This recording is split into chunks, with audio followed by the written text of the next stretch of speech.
எடப்பாடி பழனிசாமி அதிமுகவினுடைய பொதுச் செயலாளர் தன்னுடைய கருத்தை சொல்லியிருக்கின்றார்.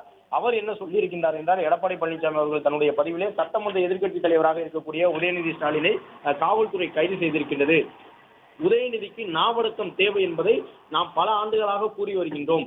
தான் இருக்கும் பொறுப்பின் மாண்பு அறியாமல் அவர் தொடர்ந்து வாய்க்கு வந்தபடி பேசுவதும், பெண்களை இழிவாக பேசுவதும் வன்மையாக கண்டிக்கத்தக்கது என்று எடப்பாடி பழனிசாமி தன்னுடைய பதிவை வெளியிட்டிருக்கின்றார்.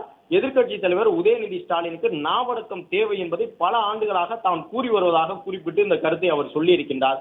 அவருடைய பேச்சுக்கு வழக்கு பதிவது என்பது வேறு. ஆனால் நாளை பட்ஜெட் கூட்டத்தொடர் தொடங்கும் நிலையில் இன்றைய தினம் சட்டமன்ற எதிர்க்கட்சி தலைவரை இந்த பொய்க்கால் குதிரை அரசு கைது செய்ய துடிப்பது என்பது இது வழக்கை தாண்டிய அரசியல் பின்புலம் கொண்டதோ என்ற சந்தேகத்தை மக்களிடையே ஏற்படுத்தி உள்ளது என்பதாக அதிமுகவினுடைய பொதுச் செயலாளர் எடப்பாடி பழனிசாமி பதிவை வெளியிட்டிருக்கின்றார். எதிர்க்கட்சி தலைவர் என்ற பொறுப்பு சட்டமன்றத்தினுடைய முக்கிய அங்கம். அந்த பொறுப்பில் உள்ளவர் இல்லாமல் அவரை முடக்கிவிட்டு சட்டப்பேரவையை நடத்த வேண்டும் என்ற எண்ணத்தில் இந்த பொய்க்கால் குதிரை அரசு செயல்படுவது கடும் கண்டனத்திற்குரியது என்றும் அதிமுகவின் பொதுச் செயலாளர் எடப்பாடி பழனிசாமி இந்த கைதை கண்டித்திருக்கின்றார்.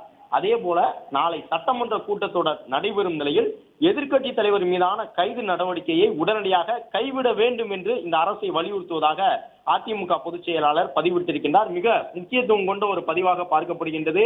அதிமுக தரப்பிலிருந்து இந்த கைதை கண்டித்திருக்கின்றார்கள் என்பதுதான் இதில் முக்கியமான ஒரு கருத்தாக இருக்கின்றது. ஏனென்றால் எதிர்க்கட்சி தலைவர் கைது செய்யப்பட்டிருக்கக்கூடிய சூழ்நிலையிலே எதிர்க்கட்சி தலைவருக்கு நாவடக்கம் தேவை என்பதை நான் பல்வேறு ஆண்டுகளாக வலியுறுத்தி வருகின்றேன் என்று குறிப்பிட்டிருக்கக்கூடிய எடப்பாடி பழனிசாமி அதே நேரம்